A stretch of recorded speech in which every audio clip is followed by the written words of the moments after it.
Good afternoon, good afternoon, and welcome to this episode of The Black of the Berry. We're going to continue. This is episode number 3. I apologize. I wasn't with you guys last week. I was a little under the weather, so I skipped. And yesterday was not my finest day either, so I skipped that as well. But we're going to jump right in. What we're going to do today is we're going to continue on talking about the Atlantic slave trade. But in this particular episode, I want to talk about the brutality of the Atlantic slave trade, and I don't want you to just listen to this episode. I really want you to do something with me. Again, I do not want you to just listen to this episode. I want you to picture it, because what we're about to talk about is not just history; it's lived experience. Okay, so I want you to imagine this: that you're living your life. You have a family, a language, a community. And then all of a sudden, one day, you're taken. Not asked, not warned, just taken. Now, during the Atlantic slave trade, millions of African, rather, sorry, not American. During the Atlantic slave trade, millions of African people were captured. Some were through raids. Of course, villages were raided. Some were through warfare. Some through betrayal by people who were forced into systems of trade themselves. So imagine that. Families were separated instantly, children separated from parents, spouses separated from each other. No goodbyes. Before the ships, right? There were holding areas, places where people were confined, sometimes for weeks, sometimes even longer than that. Confused, terrified, not knowing where they were being taken or why.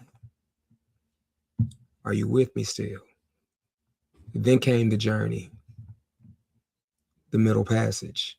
People were packed in the ships so tightly they could barely move, chained together, lying in their own waste. If one person got sick, it spread quickly. If someone died, their body might remain there for hours, sometimes longer, before being removed. Can you picture it?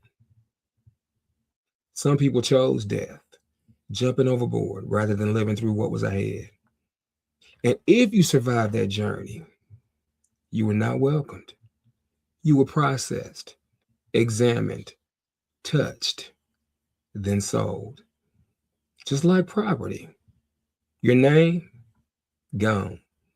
Your identity, stripped. Your past, erased. From that point on, your life was not your own. You were forced to work under threat, under violence. Punishments were severe, not just to control, but to break people. And this is the part I need you to hold on to. These were not statistics. These were not statistics. These were people, people who laughed, people who loved, people who dreamed, people who never chose any of this. So when we talk about slavery, we're not talking about something distant. We're talking about real human suffering on a massive scale. And we have to be honest about that, because minimizing it, it doesn't change what happened. Ignoring it doesn't erase it. The purpose of this conversation is not to shock you, it's to ground you. It's to ground you in truth, in understanding, and in the reality of what was taken and what people endured. Because you can't fully understand the present if you refuse to face the past. So we're going to talk about the resistance, the survival, and the legacy. So after hearing all of that, it would be easy to walk away feeling like the story ends in suffering, but it doesn't. Because even in the middle of all that brutality, people resisted. Resistance didn't always look like what we imagined. It wasn't always loud. It wasn't always visible. Sometimes resistance was survival. Sometimes resistance was survival. It was holding on to language when everything around you tried to erase it. It was remembering your name, even when someone tried to give you another one. It was passing down stories when reading and writing were denied. That's resistance. People rebuilt community in places designed to strip it away. They created family where family had been broken.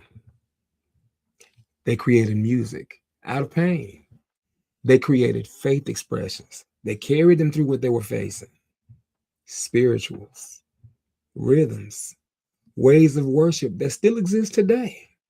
And yes, there were also rebellions, people who fought back, uprisings, escapes, refusals, even knowing the consequences. That's courage.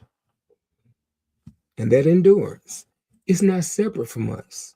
It's part of what shaped everything that came after. Families, communities, culture. The resilience you see today, it didn't come out of nowhere. It came from people who survived what should have broken them.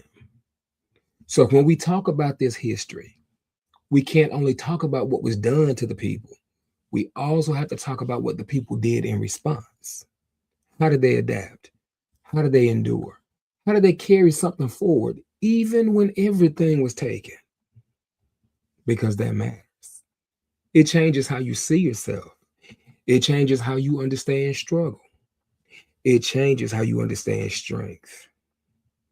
So, yes, the history is painful. Yes, it's heavy, but it's also a story of survival, a story of people who refuse to disappear.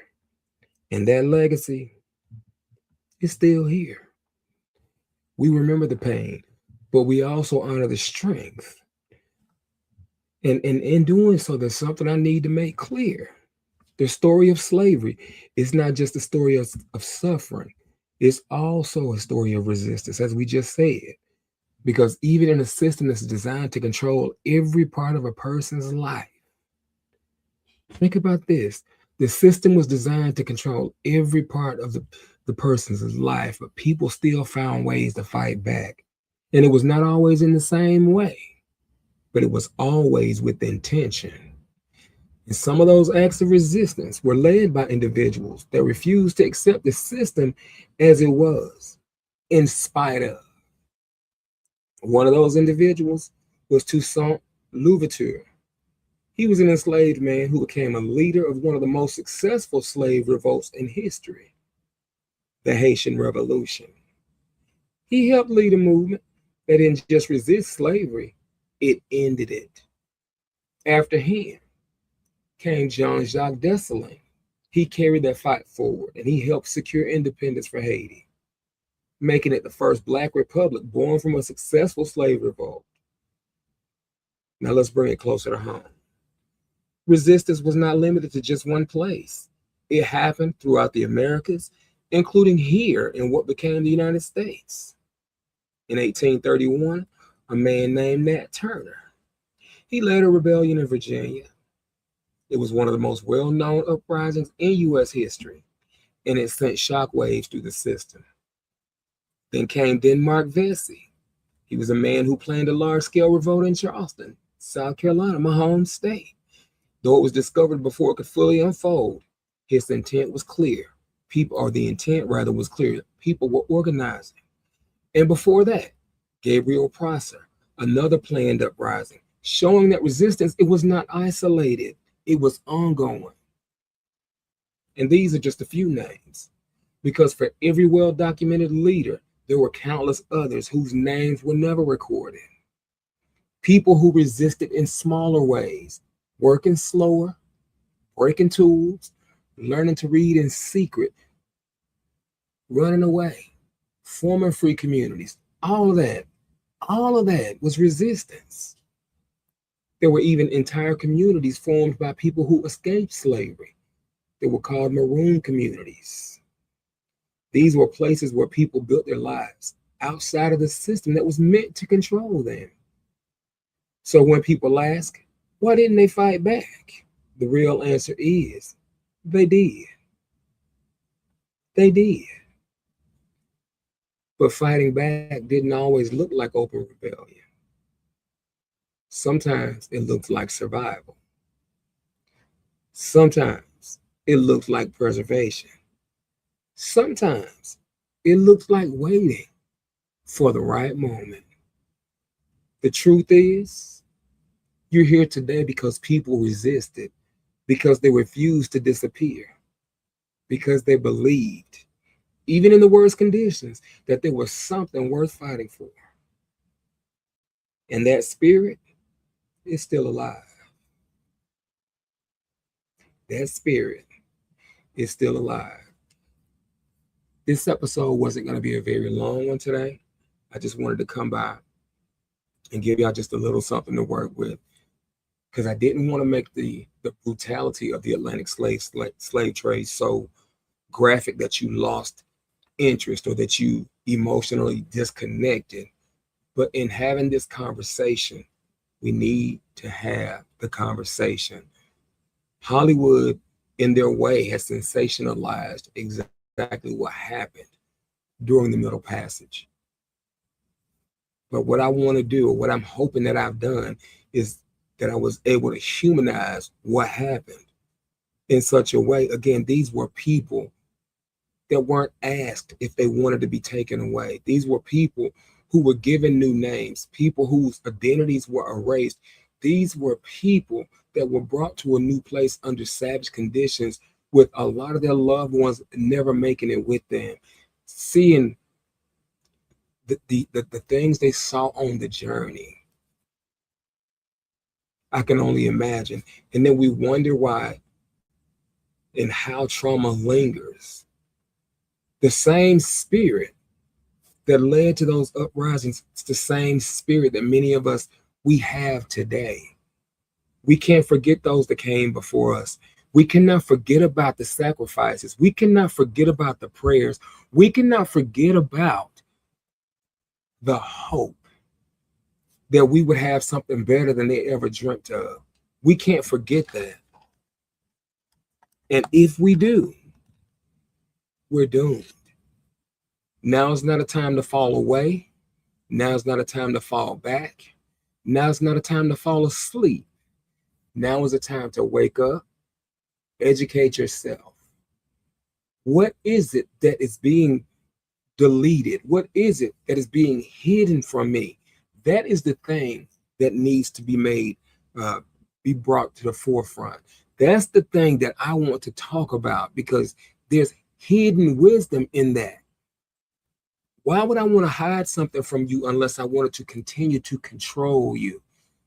So the narrative has to be taken back. We have to remember. We have to remember, but the only way to remember is to talk about.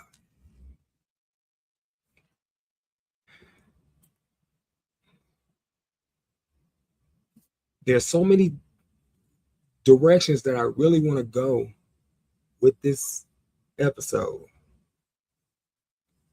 And there are things that I want to say that'll come across as controversial, but that's not my intention, and that's not my desire, and it's not my hope. But we've been lulled to sleep. We have forgotten who we are. There are those of us that assimilate to other cultures because we're ashamed of our own, whether it's in a romantic relationship or education wise, it doesn't matter. And there's nothing wrong with that. I'm not against it. I'm not against it. But never, ever, ever forsake your own, desert your own, put down your own at the expense of another. Because at the end of the day, when you do that, you spit in the faces of all the ancestors that made it possible for you to be here. You spit on the sacrifices that they made. You make their living in vain, and you make their dying worthless. We owe it to ourselves. We owe it to our ancestors to learn how to teach each other, to learn how to talk about what happened, not just to each other, but to all mankind. All mankind. Again, there is no world history. There is no American history if there is no Black history. We have to tell the story of those that weren't able to tell it for themselves.